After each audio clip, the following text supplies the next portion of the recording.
Isaiah chapter 55. Isaiah 55. Because I know that it's that time of the year where we have some new people shuffling in, I'd like to take an opportunity to mention that here at this church we have a shared reading plan that we do in the YouVersion Bible app. And if you would like to be a part of it, please let anyone know. You can let me know, and we can get you added to that. It's a blessing, and this chapter is a gift from tomorrow's reading, actually. So I saw that I was on the schedule for the invitation, and I lucked out because this is perhaps one of the greatest invitations in Scripture. It's just beautiful. So let's read this together, starting verse 1. Come, everyone who thirsts, come to the waters. And he who has no money, come, buy and eat. Come, buy wine and milk without money and without price. Why do you spend your money for that which is not bread, and your labor for that which does not satisfy? Listen diligently to me and eat what is good. Delight yourselves in rich food. Incline your ear. Come to me, hear, that your soul may live.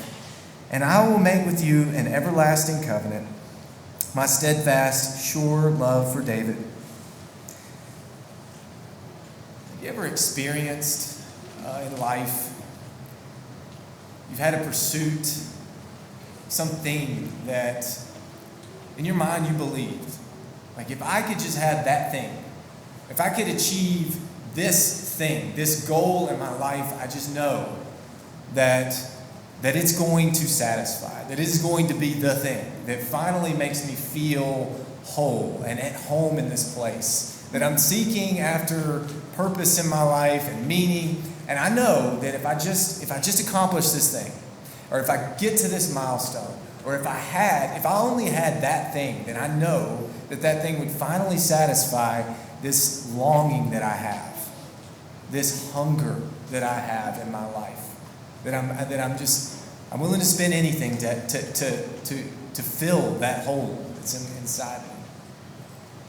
You ever believe that there was something that was going to achieve that?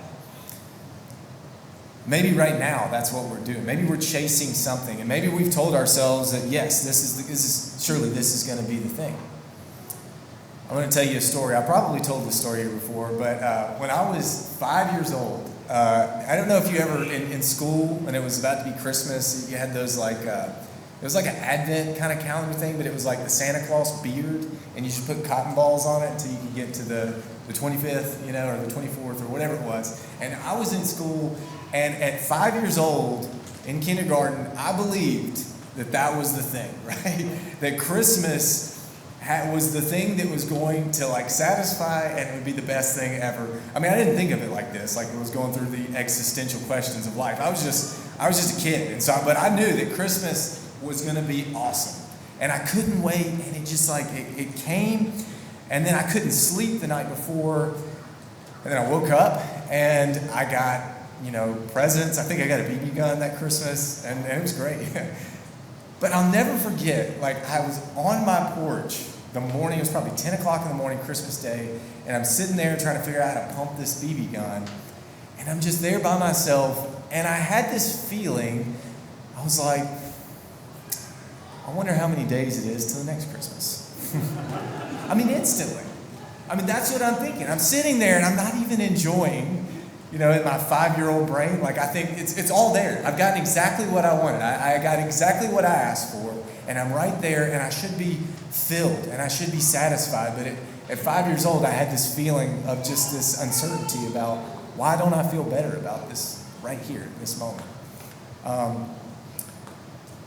That's life for a lot of us, isn't it?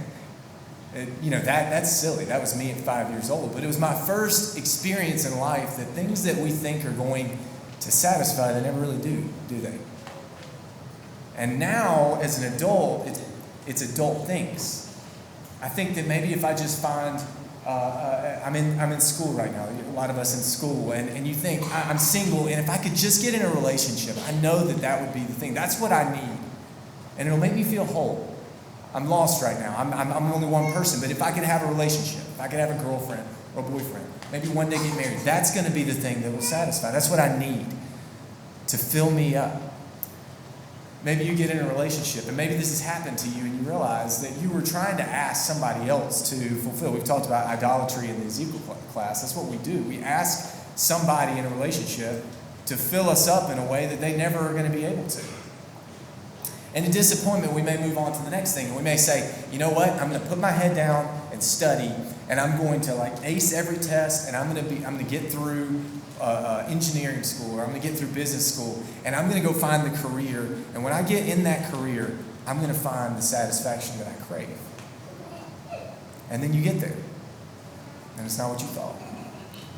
And then you think, okay, I'll get the promotion, and you work, and you put your head down, and you get the promotion, and you get there. Then you think, no, I just need to get a bigger house. That's the thing, right? But unfortunately, there's just nothing in this world that's ever going to actually satisfy. And we're left hungering and thirsting. We just sang a song, and it was fitting, that those who are hungering and thirsting for the old story. We all want something in our lives that'll give meaning and purpose and make me believe that there's more than just this. There's a feeling that we have. There's got to be more. Because everything that I've ever achieved that I thought would satisfy never has. And if you don't believe this, and you're still in a pursuit, and you really think that you're going to find the one thing that will, just go look at the people who have achieved the things. Aren't they the ones that seem the most broken? That have won the gold medal in the Olympics? That feeling must be so great. And I wish that I could experience it. It's not in the cards for me. It never was. Gold medal Olympian. But for those people, I know that they gave so much for that moment. But we all know that that's going to be fleeting. That they're going to be right back in the gym because they'll say, I guess in 4 more years and I'll get another one.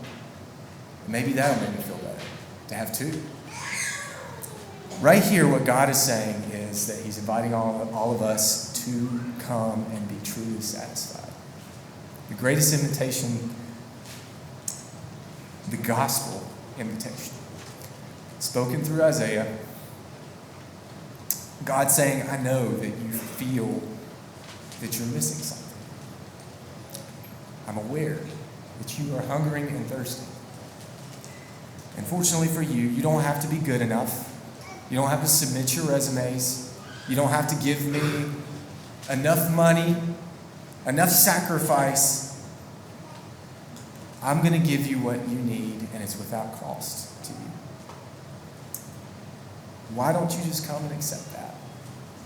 Why are you still laboring for the things that are never going to satisfy? Why are you choosing to spend your life in what Ecclesiastes would say is just vanity and smoke? That you're just going to go and you're going to keep on grabbing, and as long as I'm pursuing it, I'm distracted. And I don't really have to deal with the truth that I actually know is that it won't satisfy. But God says, I can satisfy. And let me tell you what He's offering. And this is the part we sometimes forget. This is not cheap grace. Here's what God is saying. Verse 6. Seek the Lord while He may be found. Call upon Him while He is near. Thank God that He is near. He's made Himself near and able to be found. Let the wicked forsake his way, and the unrighteous man his thoughts. Let him return to the Lord, that He may have compassion on him, and to our God, for He will abundantly pardon. For my thoughts are not your thoughts, neither are your ways my ways, declares the Lord. For as the heavens are higher than the earth, so are my ways higher than your ways, and my thoughts than your thoughts. And sometimes we just quote this verse saying, God is so other that there's no way we can understand His thoughts, and we're right. But that's not what God is saying here. He's not saying, too bad, you'll never understand me. Read the next verse. For as high as the heaven are higher than the earth, so are my ways higher than your ways, and my thoughts than your thoughts. For as the rain and the snow come down from heaven and do not return there, but water the earth, making it bring forth and sprout, giving seed to the sower and bread to the eater, so shall my word be that goes out of my mouth. It will not return to me empty, but it shall accomplish that which I purpose, shall succeed in the thing for which I sent it. What He's calling us to do is to forsake our ways, to give up our thoughts, and to accept His ways and His thoughts, which are so infinitely higher than ours. How's it working out for each of us if we're not going to trust God? If we're not going to come and accept his invitation? How's it working out for you? Do you feel empty? Do you feel broken? Well, realize this, you're not alone. I guarantee that everybody in this room, we've all felt that before. But those of us that have accepted the call and have believed that God's ways are higher than ours and that he's offering those graciously to us to truly satisfy that which we long for. Those of us who have accepted it will sing the song of salvation of Isaiah 12. We have drawn from the springs of salvation. And yes, God is saving us from hellfire eternally, but salvation is so much bigger than that. He has saved us from what would be death. We're walking around like zombies. We're doing things our ways. We're trying to make it and figure things out. And what God is saying is, I will give you life, and I'll show you how to live. And that starts today. And it can start today for anybody who's willing to answer this wonderful call, this wonderful invitation. And if you don't know what to do, just come and ask us. Say, hey, I want this. I don't know. I don't understand. And we'll tell you. It involves coming. It involves giving up our thoughts. It involves turning and seeking him and all of those things. It involves trusting him, being baptized in water, all of those things. But the question is a simple one. Will you accept the invitation? And that's the question tonight. If you will, come forward as we stand and sing.